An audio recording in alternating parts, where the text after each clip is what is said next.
Yo, this is Rock Pantilla already, the DJ already.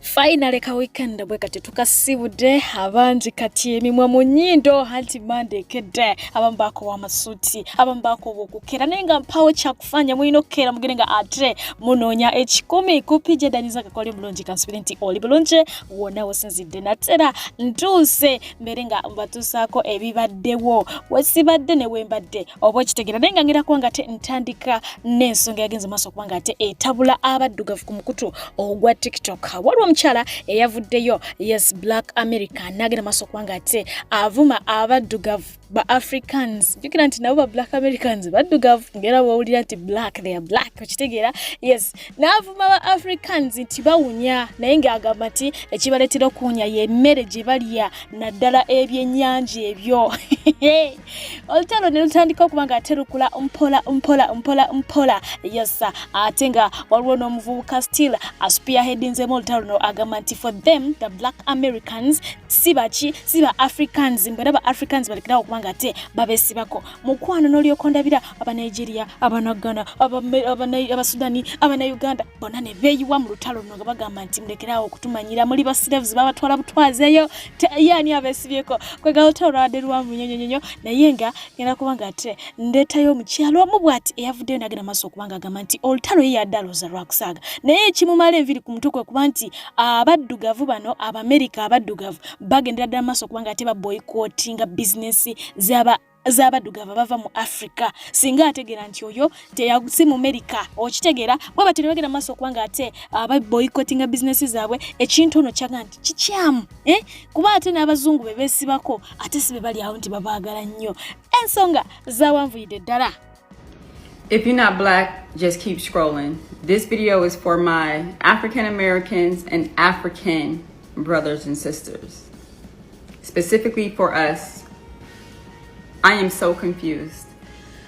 Why am I seeing that on August 1st, African Americans or a specific African American has forged a protest against African businesses, from African restaurants, African braiding salons, anything that is African owned?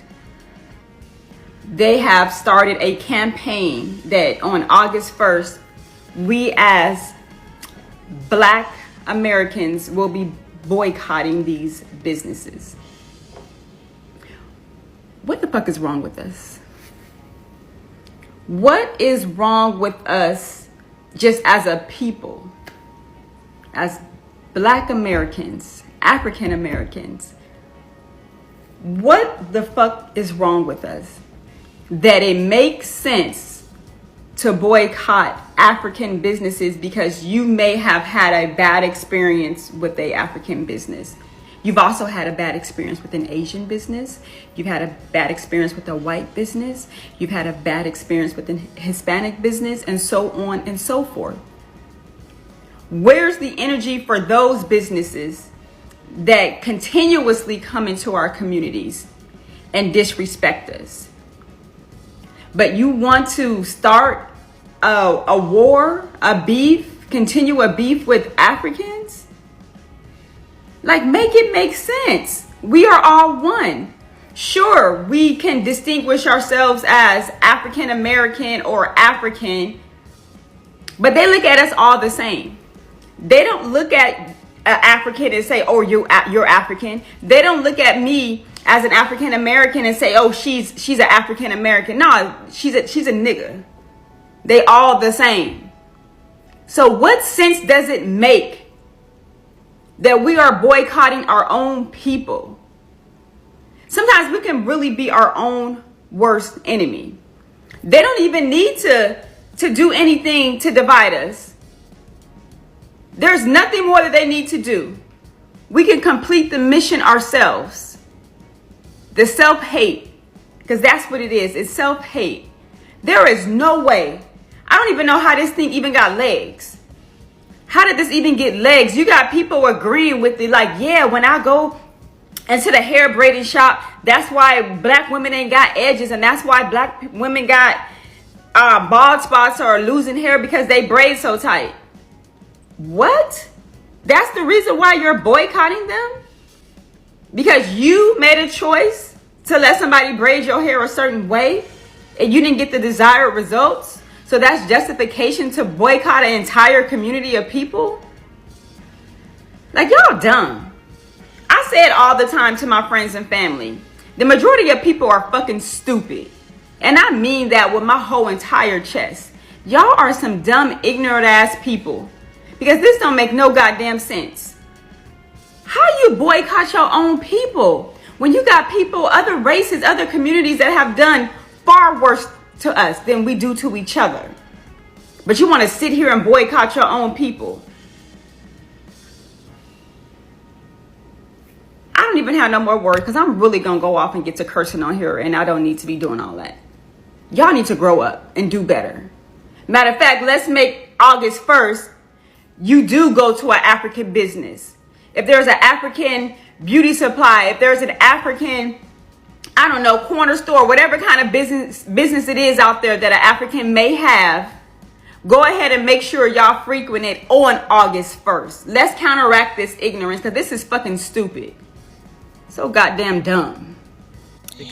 Olunaku olwaleero sikuleetedde kali politiko oba mukadde kano sirese kali politiko yes naye nga byendeese osobola ofuna earphones kubanga mulimu bingi ebitayinza kuwumira mu matu ga mwana akuli okumpi weewaawo ngenda kuba nga ate batuusaako omuchina eyakwatiddwa omwami ono ali mu myaka 3+ yes naye nga kigambibwa nti omukyala we bukyanga ava mu bulamu bw'ensi eno oba mukyala we bwe yamufaako n'afuuka ekirala era nga ono yasalawo okuba nga ate afuuka omusiyazi wabula nga mufuuka omusiyazi abadde nga ndanga yefudde ng'omukyala ayambala kikyala ayambala wigi n'ateekako masiki n'ayambala skati yenna neyeesabika n'alabika ddala omukyala n'adda ku street neyeerenga era nga mu kunyuka buli kiro abadde nga anyuka n'omusajja omuli abafumbo omuli abatali bafumbo bonna omwo naye nga mu kisenge mwabadde asula abadde ayinamu kye bayita kamera oba okitegeera wabaleeta era nga ebikolwa byonna ebibadde maaso okuba nga tebikolebwa abadde nga abikwata ku butambi n'abyapulodinga ku mikutu egimuwaata ye ssente era nga ekyenjawulo era ekyaletedde abangi okumwekengira kwe kuba nti buli lwabadde nga abatwala okwawukanako kuba neekolera jange abalala yabadde tasaba nsimbi wabula nga asaba biki byakulya fruits ng'ezo ayagala bamuleetere ku apo ebyo ku binanansi ebyo biwotameroni ye tasaba ki ssente naye ng'ate abamu babadde nga baagala okubuuka nga bamubuuza naye gwe okakasa oli mukyala gwe ng'olinga omusajja ne bamwekebejja ne baagala omukwata eno we balemerako ng'abatiisatiisa nti ajja kubaleetera ki poliisi era nga bonna babadde aleeta abadde abawaka gooti ate nga bamulya biki bisiyaga panage wabula enviiri zabadde ku mutwe oluvannyuma lw'okwesanga ku mukutu ogumu ng'abasajja bayitirivu bali mu 100+ bonna nga babadde nga bamweggala ng'obutambi ateekeeyo amaka agafudde mu China mukama yasinga okumanya naye ng'oyo yakwatiddwa ekigendererwa kyoba kyakukola ssente kubanga ku mukutu gy'adde awanika abadde afunamu ki ssente naye nga mize gino kigambibwa nti gitandika immediately nga mukyala we yakakola ki yakafa ebyenena biri mu nsi naye ng'ate omwami oyo ndowooza asobola okujjukizaako omukulu amanyiddwa nga Baltazar Yesa oyo owaki yali wa Equatorial Guinea omwami oyo yagenda maaso okubanga akola obutambi ku bakyala ab'enjawulo n'arekodinga kati ekyenjawulo ekiriwo nti oli yali ku bakyala ono nno abadde nga ku baami banne y'oyo mu bimasiki nga bw'omulengera ebiwiigi n'asanirira okugezaako okwebikka naye nga abadde nga aleeta baki basajja naye bannange nammwe abasajja babagamba ekyabazaala kyekiri batta naye era kijja kubatta otandika otya okulya ebitafutafu anage oli byakuwadde nga mazima biyita manju mazima naye anyways eyo nvuddeyo yo omukyala amanyiddwa nga Desire Luzinda olunaku olw'embaga n'omukulu amanyiddwa nga Levikson Kyadachi lwagenze maaso okubanga ate lulangirirwa bano bagambye nti tukooyo okwekwekwa tubadde nga tuboogerako ne beegaananga woman of God ne man of God nga beegaananga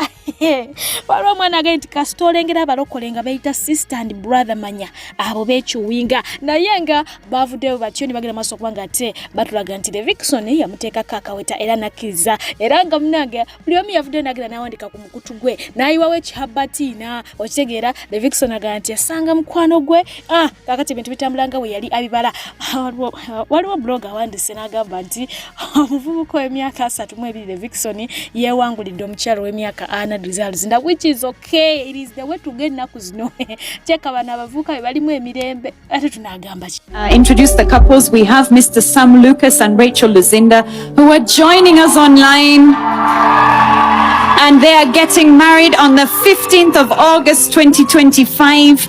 We have Mr. Tamali Nicholas.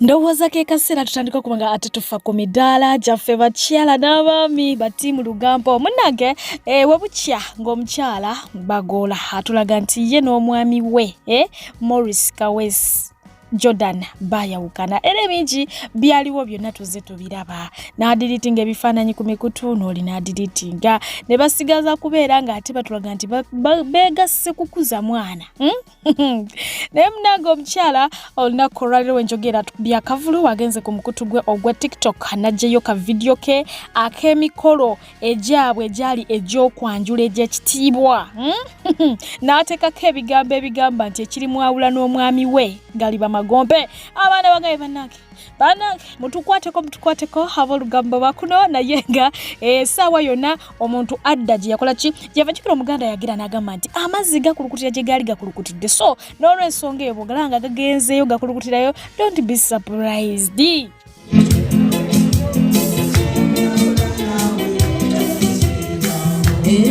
Omwami wange nkwagala okamala waponya obusajja bw'eggomba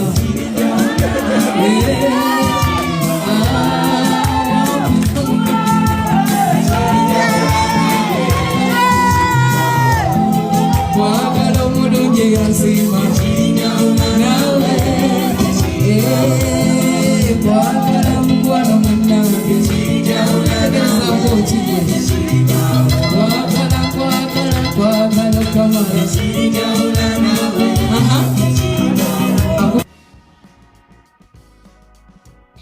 bulambalamba wetudda ku katambiko w'ekiwowo yesu omukulu ow'omukutu ogwa TikTok eyo gye yatandikira obulamu bwe era nga tuze tumulaba mu bintu eby'enjawulo ayambala ebintu bye ebiri awo engeri gye yatondamu oba gye yakreatingamu erinnya lye era nga akozesa nnyo ekigambo ebiweta ekiwoowo bwe bityo munnange akatambi ng'ali mu habatiina ogw'ekitalo ddala guli ogwazima ngweno n'omwagalwa we asikamu si bubiri si busatu bwagenze maaso kubanga ate bufulumizibwa ne babawa mulabiseeko oba mulise ku maaso kakati no omwami ono yavuddeyo n'agenda maaso kubanga ate bukusookera ddala yeegaana naye ate gye kyaggweredde n'amala n'akola ki n'adimitinga ng'ekifo kyekyo mwalabikira mu video mwawetera zima ngweno ate nga ne face ero giraba nti ye kozi mu video yabadde yeyogerera weewaawo avudde n'agenda maaso kubanga ate yeetonda buli omu akatambi ako gwe katuuseeko ne kakyankalanya n'agamba tekwabadde kwagala ke kakubeera okusalawo kwe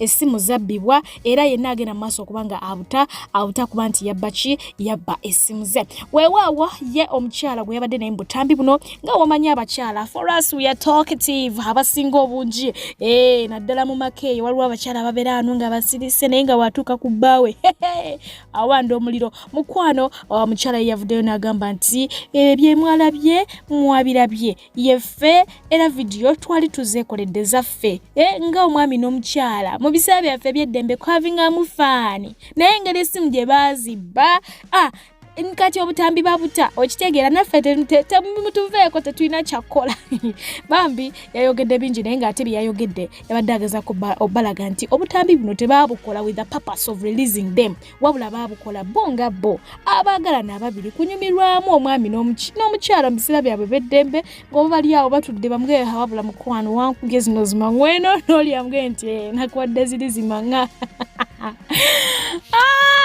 Ubutambi bw'abana abaana obw'ekiseegu namaze ne yena asasanya obutambi bwaffe simanyi kyofa mukwano oba you are paid you bloggers babasasudde kiki siganya essimu yange yabula I don't have any access to my phone sikozo account yena ayahakinga mu ssimu yange bambi stop it otuswazize ekimala otugalusize ekimala kyenkusaba stop it kubanga obutambi togenda bumalayo esimu yalimu video zaffe ziri so private nyingi si video emu si bbiri si abiri si asatu video nyingi obutambi twakwata bungi temusobola bumalayo naye they were for us not for the public.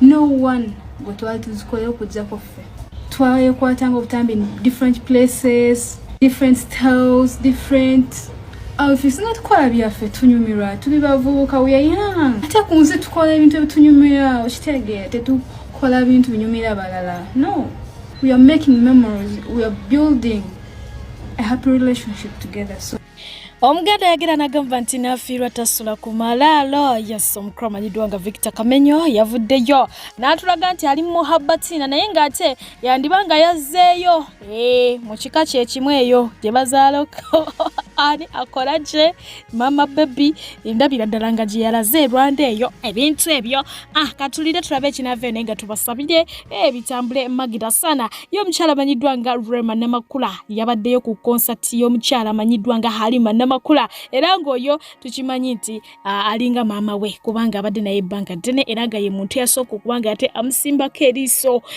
mu music n'aga nti omwana ono nno yandibaamu omulamwa oba okitegeera. Emboozi yaabwe empanvu yatandika omubbakinga ng'akyali mutonyonyonyo era zino emboozi ennyimba zonna ze muwulira ziamba. Rema Namakula yali yeeye emabega nga backinga mpolampola nga kato 12-11 years around that naye nga ekintu bakikubidde ddala paka kati we bakoze ki we batuuse bategese Serena Hotel. It was Magda, it was massive. Abayimbi banje bagenzi maso kubanga ate bamuwerekerako naye ng'ensonga gyengenda okuba nga nsimbako esira mwena mugimanyi yeyo omukulu Idrisa Musuuza okubeerawo ku mukolo bangi bambuuza werizi Nyamutoro mbanaye werizi Nyamutoro yabaddeyo kakati abamu ne bamubuuza ate kati ki ekikulese yabagamba ye alina omwana ne Rema ekyo tekimufuula mulabe waani wa Rema Namakula alina okusiiga ekifaananyi ekirungi eri omwana we era yagenze maso kubanga ate abiwandika ne kuki ne ku mikutu migatta bantu n'agamba nti omuntu singa mba mukwataganyeko ne mufuna kibayite zadde bw'oba amwe akategeera tolina kulufuula lutalo kubanga ne wooba oyagala otyo oba ne wooba ofa otyo omuntu ono tagenda kuva mu bulamu bwo. Amiya fact nti yakuzaalamu ki omwana kyobola abamu babeere ne bakolima taata maama yandekera abaana kitegeeza nti taliva mu bulamu bwo yakulekera ekintu ky'otagenda kukola ki kujjawo.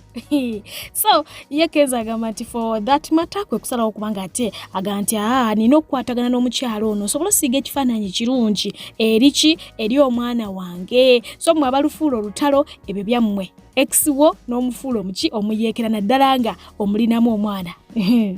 Bulambala mwagirako nga tekutuusako ebimu ku ebyo omukulu Idrisa Musuuza byagenze maaso kubanga ate ayogera ku mukolo guno yeebaziza maama okubanga ate munanga akoze ki akuumye bulungi omuntu we Namakula mu ngeri eyo ategeera mukadde ke kamu ye omukulu Ssebunya yabaddewo nyenyiddala nayegenze maaso kubanga ate amuwaka akafumito ono ye yagamba alina okumwebaza kubanga akuuma ate omwana we oba okitegeera mujja omukwata obulungi anayisa bulungi omwana we enewe kisinza ku mutima gwa muntu kubanga ne bwomunaaza ebigere naye ng'oli alina omutima ogweko tajja kukola ki tajja kwagala mwana wo.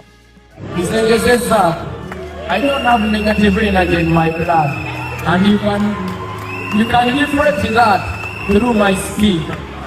So fresh.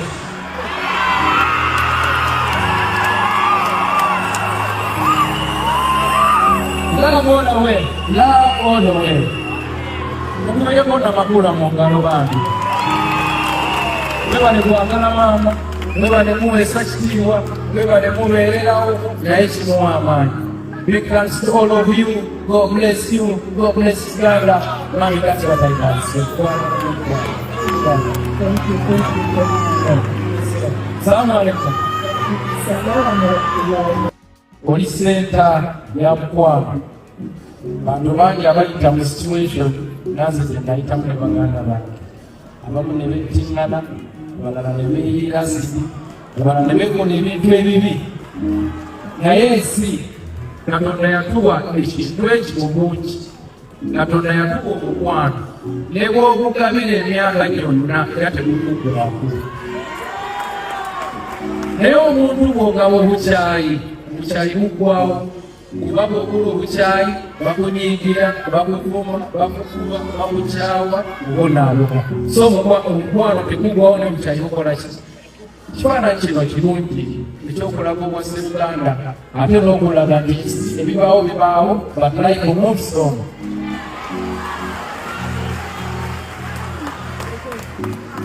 Nze my message omubiri omuntu yenna bw'obeeranga n'omuntu ne mbaga ebirungi muyitamu ne mbaga mufunye obuzibu bwonna omuntu oyo teweeraliranga ebirungi byaliwo ate omuntu bwe kigendanga ekisumayo n'omuzaala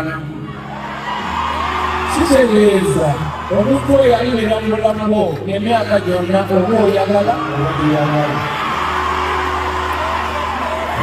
kiri gy'oli okusiga ekifaananyi ekirungi oba ekibi omwana wa bunenye oba alikuwagira afumira olugano tewakola bulungi so maama weewale otugatta weewale okubeera ng'oli musajja omulungi omukumu kubanga ebintu bingi mu sente bibaawo naye kutubeererawo webale nnyo webalire ddala and always celebrate love.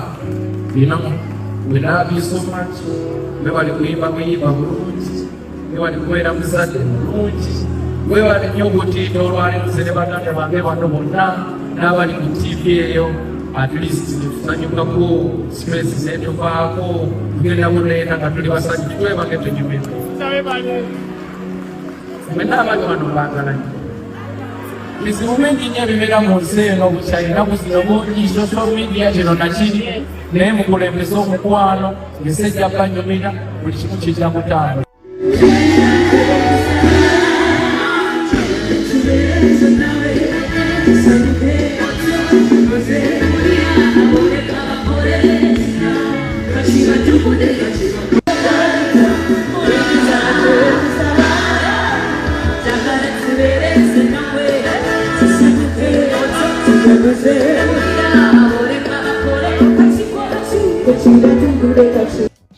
Omukyala amanyiddwa nga Irene Nambiro yes y'omu kwabo abaabaddewo ku mukolo guno naye nga tukimanyi bungi nnyo nti omukyala ono mwennyamivu alina ebimutawaanya ng'omuntu wadde akasente weekali obulamu abulyanga bw'ayagala alina ebimubulako ye ng'omuntu. Tuze tulaba story za Irene Nambiro ng'asika omuguwa ne maama we ku nsonga z'ettaka omugenzi jjajjaawe lye yamulekera era nga tukimanyi bungi nnyo nti ono enkolagana ne maama we ntono ddala wabula yavuddeyo n'ennaku ennyingi n'aga nti yajjukidde olunaku olwo maama we lwe yakola ki lwe yamulekera omulambo gwa kitaawe ne baganda be bo bajja ku ssaawa esembayo yakuziika wabula nga buli kimu bakimulekedde kwegamba yatuddaawo n'akaaba era nga nti giweredde ddala kati emyaka 12 yabadde ajjukira kiro ssaawa eyo 9 teyeebase teyekombye ku mpeke ya tulo olunaku olwo lwatuuse taata we lwe yafa taata we yafa nga Namubiru yakava mu kkomera jjukira nti bamukwatako ne bamusibira e Japan ey'emia weeks zaalinga 3 namba ne bamuggalira naye aga nti baali bakamuta nga wakayitawera weeks 3 nga yakava mu kkomera taata we n'afa era agamba nti teyafuna mukisa gwogerako na taata ebigambo byali bisembayo wadde nga taata yali awanjaga okumutukako ne Irene nga naye akola kyekimu ekyo teyafuna mukisa ogwo okitegeera naye ekisinga omuluma maama ne baganda be baamulekera taata paka ku ssaawa esembayo bo bajja ku ssaawa yakuziika nga woonoga nti omuntu azze okuziikirako wegamba alina obulumi naye bw'ayitamu ng'omuntu so ebizibu bingi mu bantu.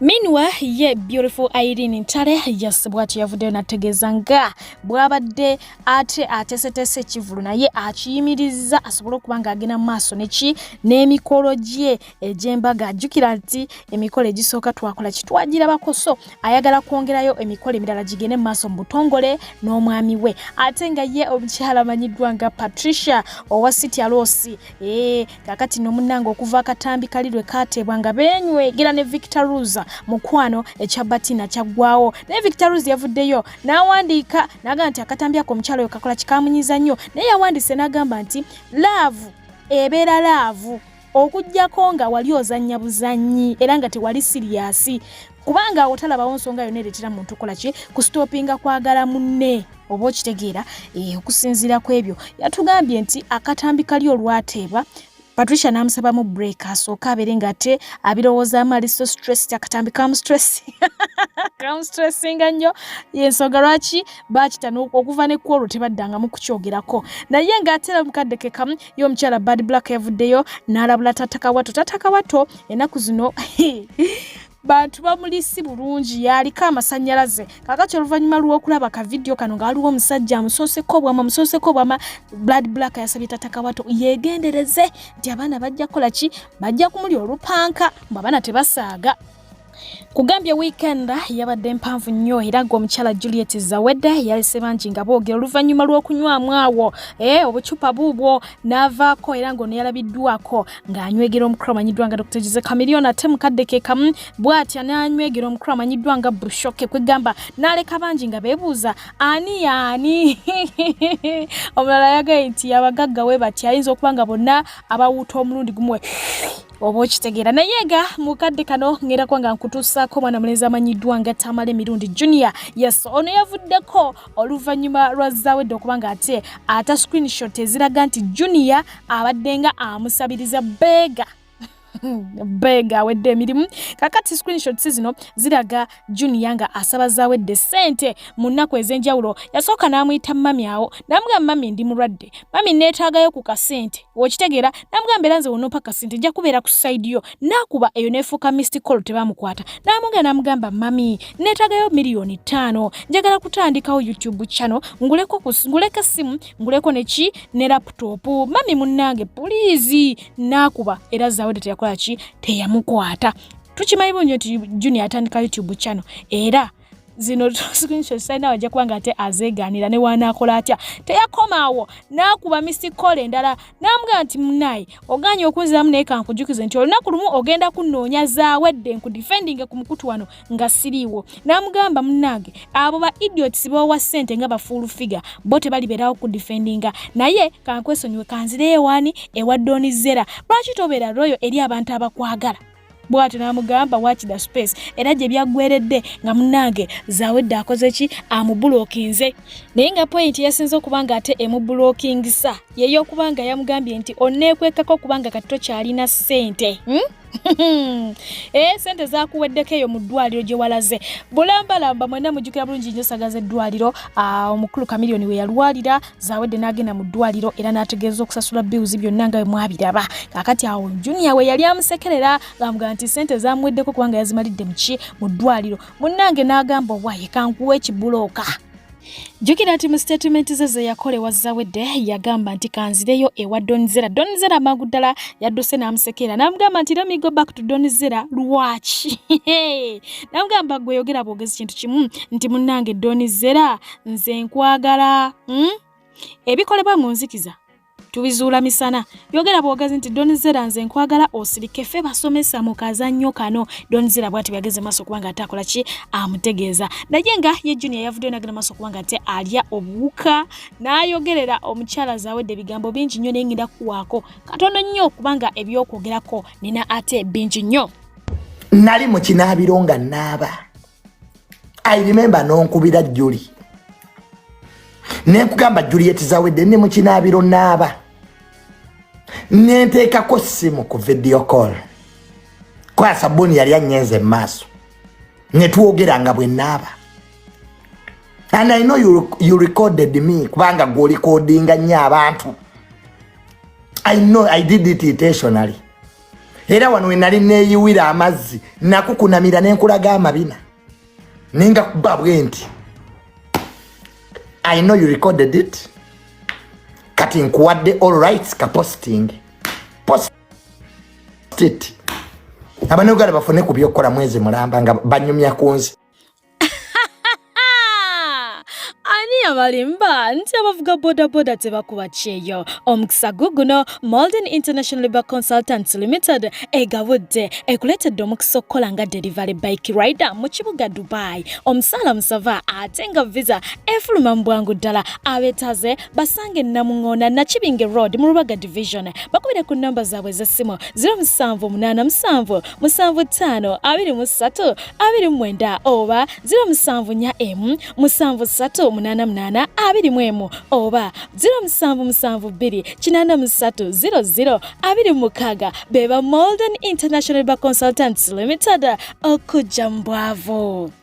Abalungi abatuuliriza era abatulaba olunaku olwaleero tuchaddeko ewa Sheikh Asiraf Dembe. Sebo sanyusa okubalaba amannya agange Seeka Asiraf Dembe akola ku bizibu by'enjawulo. Omuntu singa aba alina ebirwadde musomereddwa tunywa amazzi ga lukuya nga bw'obadde ogalaba tugenda abantu ku kyoto ne twokya emizimu emibi egibabaamu n'okulombeddwa abantu singa abeera ng'ali wano atuuse sobola okumulombereddwa ne waba atatuuse nga mpadde amannya ge naye ng'ali wala neetaase enamba yange yeno eri 0707363711 namwe bannyinaffe abali ebweru oyagala okuba nti oyagala okulombera ku ddwa ng'olina ebizibu visa zibuze amaka gakolongotana sente zikola zimpita mu ngalo ojja kumpeereza ekifaananyi kyo n'amanyago ebyo byokka bijja kummala nja kukulombera edduwa ojja kutereera olunaku olusembayo mu mwezi mba n'edduwa eyawamu ffenna n'abalwadde bange abakadde n'abapya. Salaamu alaikum warahmatullahi wabarakatuh.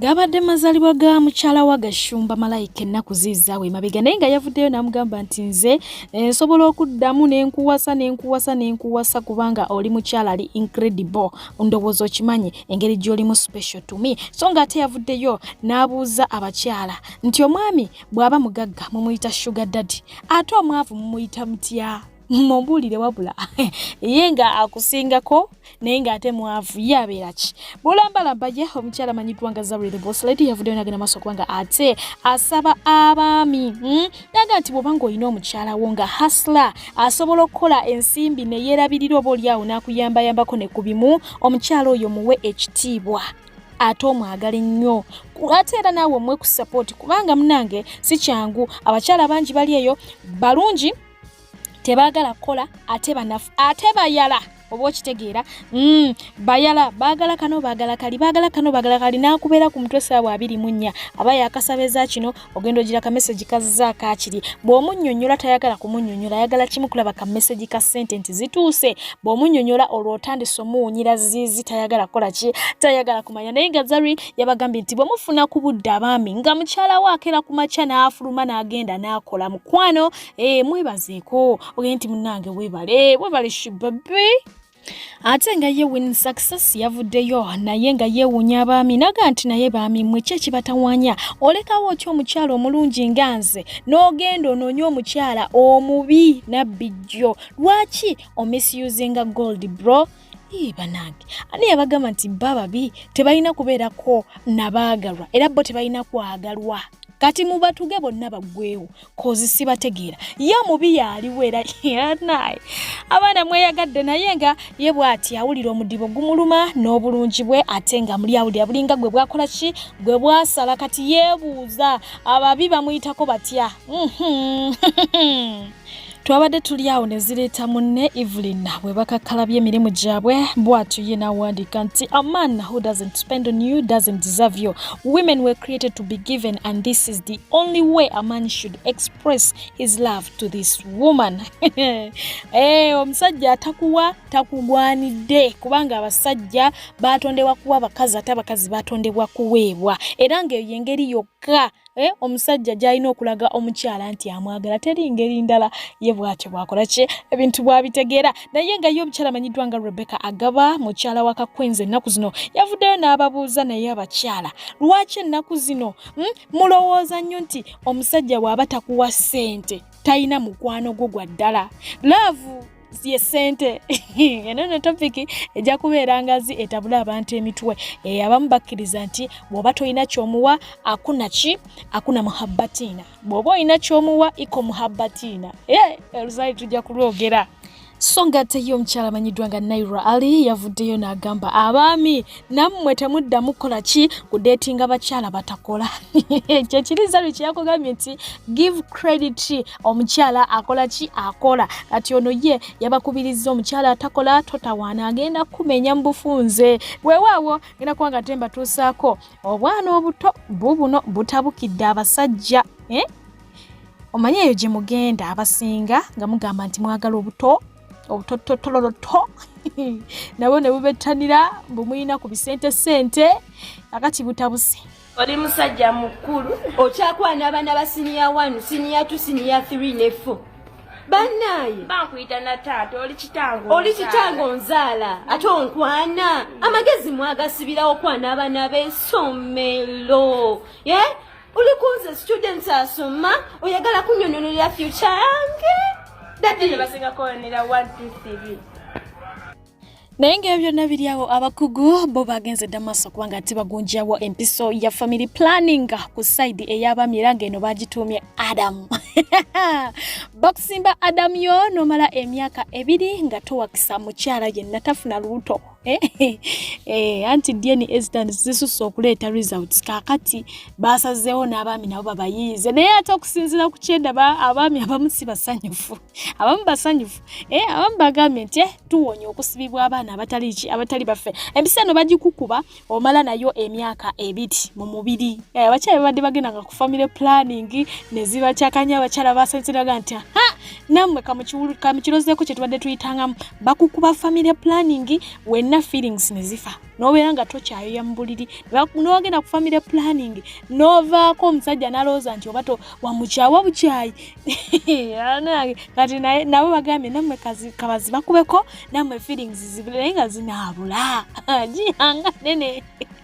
Anyways, chacha chiliwo katulindire dirwe natukano muganga ti Uganda bagikusimbula for 2 years kwasozo zijja kwate zisobola tuka ate kuchi ku majiga mukyala zina bwe zijja okubulirawo mpola mpola ate emyaka 2 wejigwako obo oyagala kuzaamu ndala ngoddayo ku family. Kati wonola biro omusajja agende ku family agaana okuwira mukyala nti nagenze ku family omukyala jenga azunze buto hereditary yamusa bagenda okuba tugira mu mayumba. Ate nga yo mukromanyiddwa nga Simon Kagwanjala yavudde bwatunagira maso kubanga discouraging abazimba rentals n'agamba nti yenna eyatula ku machana ababalira ekibalo ky'okuzimba emizigo amazima yababalira kifo ekibalo tekiriyo kubanga ekisookera ddala abapangisa balya bulungi okusinga ne balandi road bwe bamala okulya bulungi ne balyoka bajuza septic tanks zamwe mu ddakiika olwono n'olyoko tetenkanya akasente akagendo zikola ki akagendo zemputinga naye nga ne sente ze wateekamu okuzimba emizigo egyo wallahi tezinnavaayo era ye yabagambye ebya rentals talabawo kabadi. Ate nga yo bukromanyiddwa nga Patrick Mukasa yavudde yagamba nti anoonya kampuni etwala abantu mu ggulu ennaku zino gyayagala kampuni ye batwala ne bawa ne return ticket kubanga abantu bayitiridde abagenda mu ggulu bo abagenda mu ggulu basusse oba olyawo omujasi najja oba olyawo ate olina afubutuka eri panange bayitirivu kakati ye omukromanyiddwa nga Sheikh Kiti yavuddeyo n'agamba nti wabula buli omu asirise ku nsonga ya Pastor Aida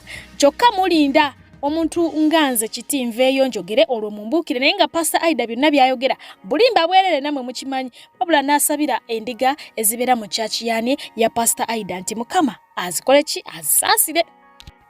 Ku live empitirivu mukromanyiddwa nga Apas zakola ku mukutu gwe ogwa TikTok yesa we yasinzira kubanga ate akola commenta ku music w'omukromanyiddwa nga Bebe Cool kakati ndo ye bwana mulenzi amanyiddwa nga Nimrod yavaayo n'amwambalira n'amugamba nti okero otya ku macha no attackinga muyimbi muno mbu amisusinga ebigambo ku stage nga naawe olyawo walemererwa olina gundi album namba eriko ennyimba 42 naye nga ku zonna tekuli wadde ne hit n'emu n'agamba obukira balalanga naawe oli bubi wabula ate Apas n'amwanukula n'amugamba nti tokwatanga keeki y'embaga n'ogiwa embizzi kubanga embizzi ejja kulaba keeki eyo ng'ekimmonde ekivundu. Bwe tuddako ku ssaga za bwana muwala amanyiddwa nga Avopis yes n'omukyala amanyiddwa nga Shiba Kalungi ku luyimba olugambibwa nti omu yakola ki yayoza mu luyimba lwamu naye Jeff Chiwa yajjayo ebiraga nti oluyimba yali yalusasula era yalusookako anti jjukira essaawa eno ye manager wa Avopis wadde nga luli yali manager wani wa Shiba weewaawo Spice Diane ensonga zino yavuddeyo kubanga ate azogerako n'agamba nti ebintu by'okwewalana mu industry tebiyamba era tebina kye bisolovinga wabula kye tulina okubanga ate tukola kwe kukola omulimu gwaffe ate n'ogezaako kubanga tudocumentinga transactions zonna eziba zikoleddwa omuntu waba kwandikidde oluyimba n'omusasula egundi eraga nti omusasudde either receipt oba okozesa mobile money ebintu ebyo gezaako bikwatanga akalira ng'okimanyi nti essaawa yonna omuntu akola ki akwefulira so bw'aba akwefulidde ojjayo bujja n'okola ki n'olaga nti mukwano nakola ki nakusasula. Bwatyo nawunzikanga abasabye okubeera professional mu mirimu gyammwe naye nga ye mwana muleza amanyiddwa nga Selector Jeff omwagalwa w'omukyala amanyiddwa nga Lowilight ye yavuddeyo n'abagamba nti bannange tukkirize tugaane temujja kubeera fair oba mujja kubeera fair singa mukera ku makya ne mugamba nti Queen Shiba ye muyimbi ow'ebyasa wabula si femero temuteekako kya femero kyokka agassa abayimbi bonna abaami n'abakyala kubanga abaddewo ekyasa kiramba mu myaka 10 nga at least almost buli mwaka abayo ne hiti alemedde kuki ku mulembe tukkirize tugaane era ng'omuyimbi yekka essaawa ayinza okuba nga amwegeraageranyako ayinza kubeera fake famaica abayimbi ayimba n'abula omwaka mulamba nga temumuwuliza ate najja ne kahiti wano najja naye tetenkanya wano naye n'agamba nti Shiba abaddewo ekyasa kiramba nga abatetenkanya abazze n'abazze tabulwayo luyimba lukolaki lubuminga industry. Songa ate yo mchala manyiddwa nga Rebecca Jingo yes bagenze maso kubanga tebamuyisaamu eggaali era nga abaana ku mukutu ogwa TikTok tebamuyisiza bulungi era ng'ono yavuddeyo n'agenda maso kubanga ate abagambako ye mwana muleza amanyiddwa nga Kasuku yamugambye nti mukwano eyo era togikola wano ku TikTok omuntu bw'akugamba nti oli naawe mugambe nti oli okitegeera so si kuvaayo kuba sweet talking nti aba TikTok ebyo tebabitegeera naye nga kakutuseko Rebecca Jingo kagenda maso kubanga ate ayogera ku nsonga y'okumuyisaamu eggaali.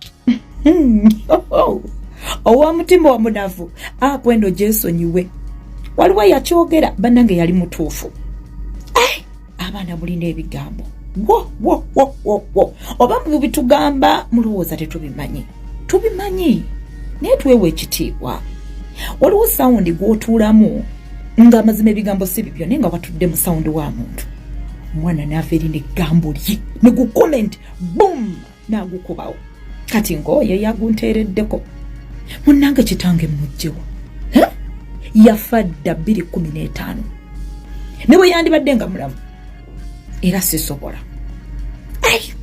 baddiya egyo emimwa gye mukozesa okwogera gye mukozesa okulya emmere obwongo bwammwe obufubutukamu agagambo bwe mukozesa okusala ekkubo bwe mukozesa okulowooza kitalo mabeere.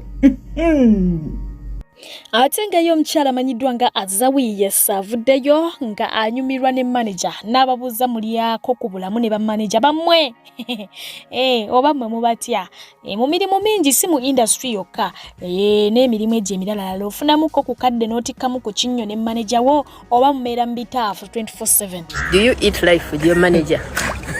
Oba mubeera ku gigi na manager anyigidde omuyimbi oba omuyimbi nganyigidde manager.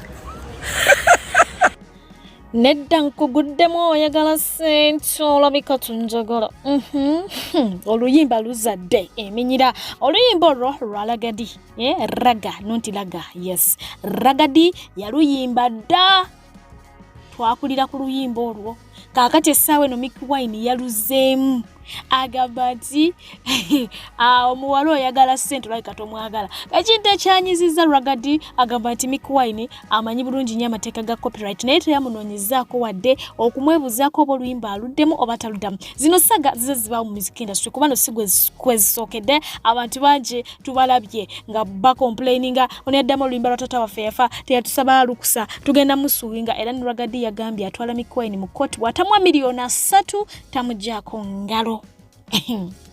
Ate nga ye mwana muleza amanyiddwa nga yes amanyiddwa nga Grenade Official yavuddeyo bw'atyo n'atukakasa nti bye mutumuwulirako babitumwogerako ebyokubeera ne ba sugar mummies bituufu abaliira ddala bamufenkenyeza ddala kubanga agamba nti first of all musajja wa bbeeyi okumumaintaininga obumaintainizi oba toyina ssente tosobola kumusobola so bannakirijja abatannatuuka mu levels z'okubeera ba sugar mummy tebamusobola so ensonga lwaki yebeera ne ba sugar mummy obulamu bwe bwa bbeeyi ate nabo bakolanga bwe basobola okulaba nga bamusigaza bamuwa buli kimu kibalaba nti yandibanga akyetaaga. Ate nga yo mukulu big size yes ono yaweereddwa credit omusajja akyasinze okwambala mu industry akuumye omutindo oyo gwolaba ayambala ekikumba kye n'ayitawo era nga ku Halima Namakula yabaddeyo nnyonyi ddala kweyo concert yabadde very smart naye ng'ensonga emunjogezaako lunaku olwaleero yeyokuba nti yavuddeyo n'ategeeza nti federation yagivaamu lwa nsonga y'akasente nti y'omu ku baakola ennyo n'amaanyi okulanga federation ebeerawo era nga yali akolanga treasurer oba yali akola mu finance mu ezo department mu federation eyo naye ate sente wezajja teyamanya wezaayita teyawunyiza nako wadde ekyo kibayita sente, the power of money oba okitegeera. Kakati awo ne wabanga waliwo enjawukana wakati wa big size ne kaana kambaata. Sente zaleeta ki obuzibu muteyalabako wadde ne kula ensonga yo n'asalawo kubaga te federation agidduka mukyeke kyamutwalayo teyakifuna.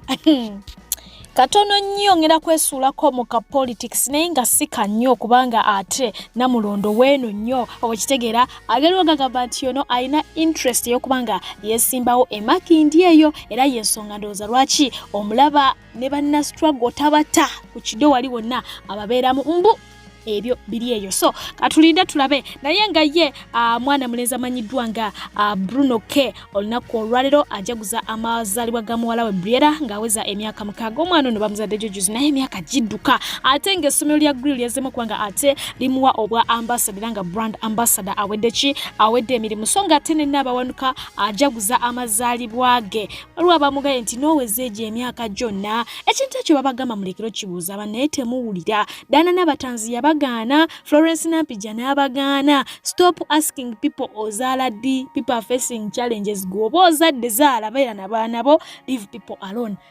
Dana n'abatanzi yatabuka ne Nampija n'atabuka naye nga omukyala ni Lydia Jasmine yabagamba nti when the right time ng'etuuse ku side ye ajja kubanga ate akola ki akola byonna bye mumusaba. She made 34. Kati mwagaliza amazaalibwa amalungi bulambalamba ye mutima yamaze n'abanga ate apondoka manyi nduddo baweereza so ndeeserumu yapondose bwaki nagera maso okubanga agamba nti yesonye Bad Black nenga kino yakikoze oluvannyuma lw'akasuku ate okubanga akola ki amuwoninga namugamba ajja kweretera ebizibu. I respect you Mama Jonah. I'm so sorry, forgive me. From today the baby is yours. Omwana wa Slim Daddy Omwana wa Slim Daddy, mwakoze DNA. Let me trust your DNA. It's your baby. I'm so sorry. I don't care. I don't care. Wala luzira, but I'm so sorry. It's yours. Because I don't want to lose you. I would rather lose the baby because but such a wonderful woman. Omukazi Barista Timo. Zende omukazi osimanyi zivawala omukazi ajjawo omanyi tubeera n'abakazi ewaka ne batugoba bugo nakulaba ng'oli bubi n'agamba kano kankeesonyiwe Bad Black n'akwata essente n'ampa nankyusiza obulamu omukyalo oyo bwe mulaba sijjukira na bya mwana nzijukira gyanzidde nzijukira obulamu bwange bwakyusisa byebeera nzijukira. I love that woman. Bad Black, this is my final. The baby is yours. Mommy, I'm so sorry. Forgive me. Sorry. So much. Nchimanyi bino byonna bikola because of your man Slim Daddy omwagala nnyo. Kale I wish senga nze Slim Daddy, I just wish. I know. If I was that man. Atene Slim Daddy njagala omugamba you have a wonderful woman. You have a smart woman. Omukazi ajja mu kifo n'amalayo ennaku 10 n'avaawo ne million 10. I don't want to lose somebody like that Barista Timo mbulamu bwange. No. Tasooka kulowooza. Omukazi ajja mu kifo n'ayolawo million 10 n'agenda nazo. She's a hard working woman. She's a smart woman. She's a wonderful woman. Era sina kabi kenjogera ku mukazi. Mukazi yakyusa obulamu bwange. Tewali nsonga lwaki. I'm so sorry. Omumbeja. I'm so sorry. Forgive me. Simanyi ngeri kyengenda kwetonda mu damages ntadde mu bulamu bwo. Yet nga damage nnyo zotadde mu bulamu bwange. But let me take the pain. I'm the man. Let me take the pain. I'm so sorry. I'm so sorry. Atengera mu weekend eno yennyini gye tukuba emabega awo nga tugiyingira mwana mulenzi TikTok amanyiddwa nga Rema we yalabikirako nga mukwana agenze okubanga akyala gye bazaala omukyala. A lot was said naye nga mu byonna ebyayogerwa ngira kubanga ate nkuwa bya muntu ogwo Calvin Kayanja ayina ezzalawo lye yaleetaawo n'akubamu ebituli n'akubamu wanne wali mu byobufuzi bagwa side yemu bonna bawagira gavumenti eri mu buyinza ate nga bonna basasula gavumenti eri mu buyinza. Lwaki mbasikwerekereza bingi ebyokutuusako naye kankuleke wano mbadde PJ lwaki nedda we balekulukuta nange from the beginning okutuusa eno gye tukimalidde atakumira mpeera asigale nga abankumidde mubeere bulungi bantu bange mweraba. Bukyambeera ku mikolo sirabangayo mukazi gwe bagenda naye waabwe ku lunaku lwe lwa kukyala. Simulabangayo bakazi bonna tubasanga waabwe naye gwe ne musituka n'omukazi oba mwafubutuseewa ne mugenda naye waabwe ku lunaku lw'okukyala.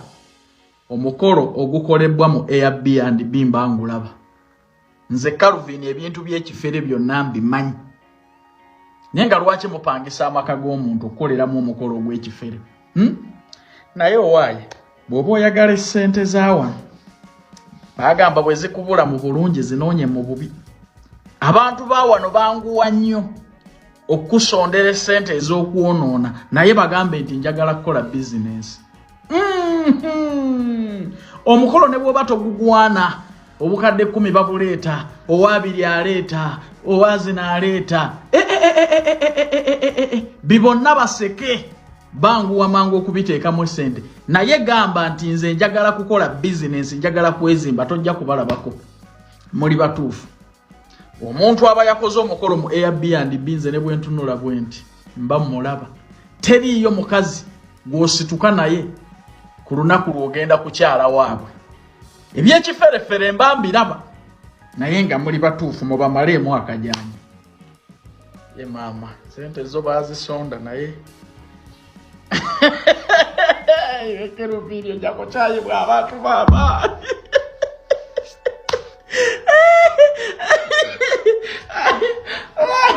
buno bwe bufere bw'omwaka 2015